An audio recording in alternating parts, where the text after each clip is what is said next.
Randy, how close is the entrance of Horgan Road to the school as far as XL and decel lanes?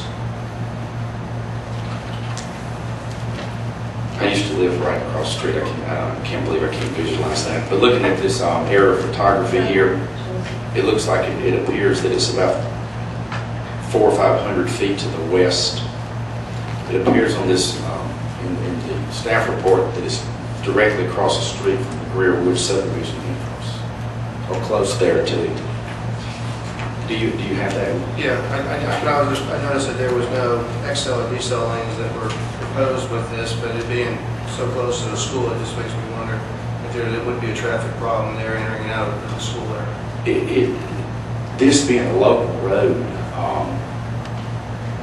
that is my understanding that would be required. This is basically going to be like the entrance to our subdivision, so we would have to put an access decel lane coming into Thorn Lane.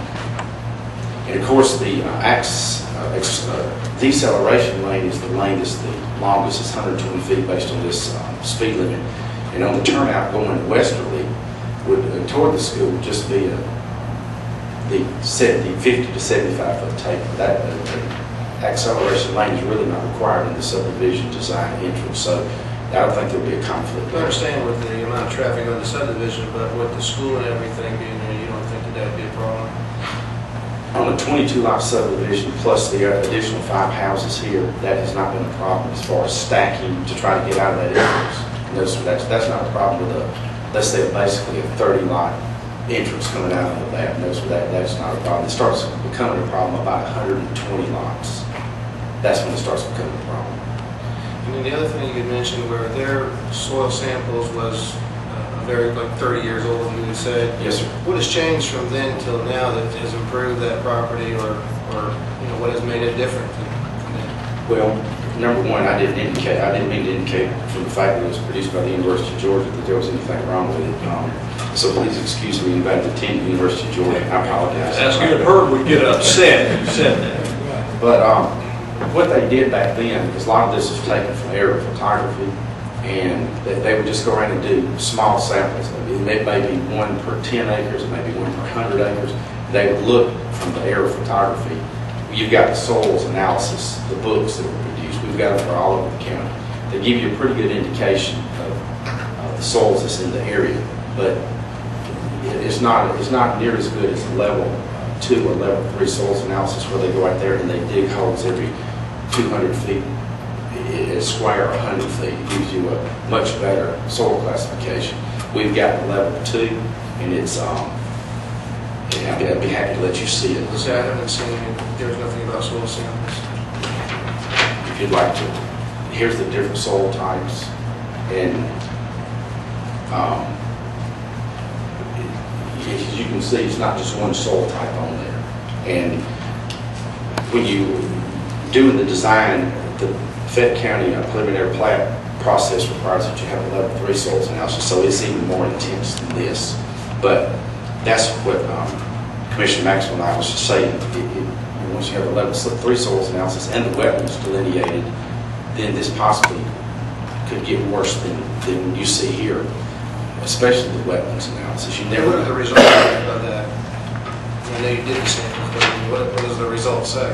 Okay, the green is aptling, which is, can you say that? Okay. Yeah. The green is the aptling, which is conventional.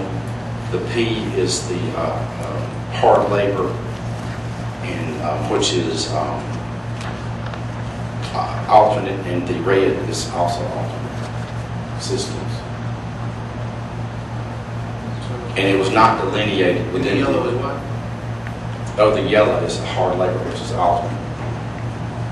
And the area along the creeks that we could not develop because of the buffers, you can't get in. You can't get in the 50-foot offset off of that building line. You can't put a septic tank infill lines in that. We didn't have it delineated because you can't use it. So I notice on the property there's quite a few trees. So when you go over the subdivision, I mean, how's that going to disturb all that? Because that does seem to act as a pretty good buffer there.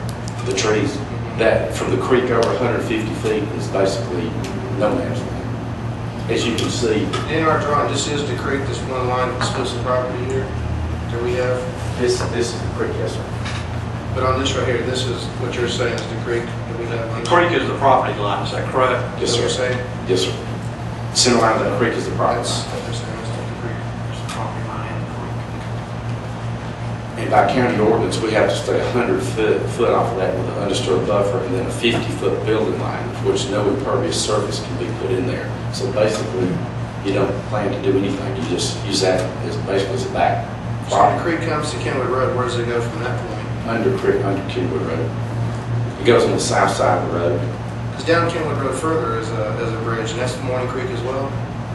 That's east. Yes, To sir. get to the east, that's Morning Creek as well? Yes, sir. This creek goes down and hits Morning Creek. And the floodplain you see to the east is associated with Morning Creek, which is a gigantic floodplain.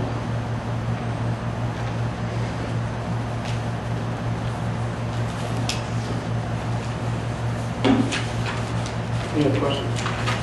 I've got a few, I'll just make an observation that on soil issues and the perking, whatever the zoning is determined to be, if a lot doesn't perk, it doesn't perk. Right.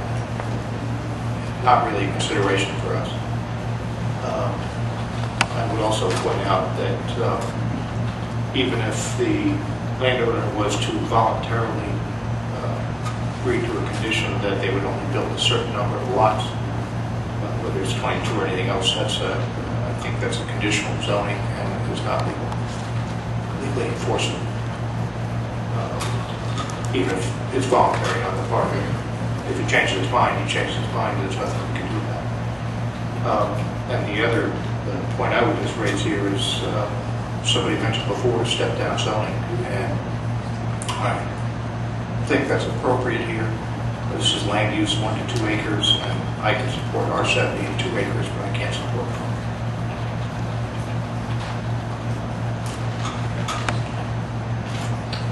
Anything else? Hearing none, I will call the question.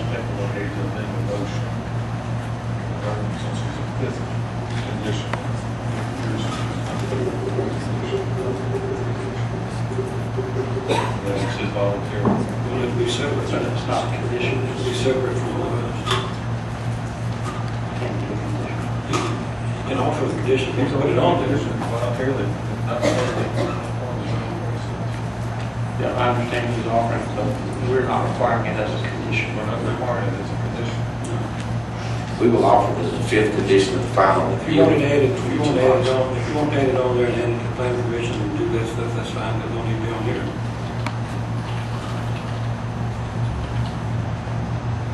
Call the question, if you would vote for the rezoning of petition 120007. The motion is to approve the rezoning from AR to R45 with 4 conditions imposed by the Planning Commission and by staff. If you signify by saying aye. Aye. Opposed likewise.